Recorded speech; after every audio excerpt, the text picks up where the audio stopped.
নারায়ণগঞ্জ ৪ আসনের সাবেক সংসদ সদস্য ও বিএনপির কেন্দ্রীয় নির্বাহী কমিটির সদস্য বীর মুক্তিযোদ্ধা মোহাম্মদ গিয়াসউদ্দিন অভিযোগ করে বলেছেন, ১৬ বছর ধরে শেখ হাসিনা ফ্যাসিস্টভাবে জবরদখল করে দেশ শাসন করে আসছে।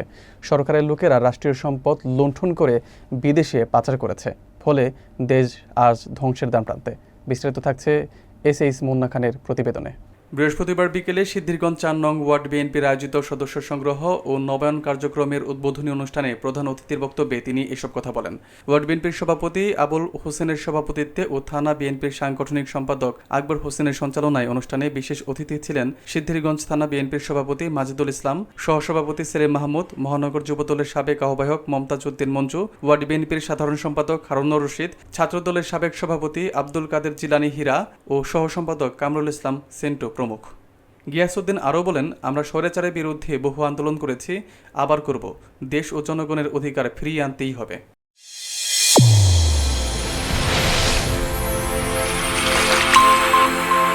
চ্যানেল A1 হৃদয়ের স্পন্দন।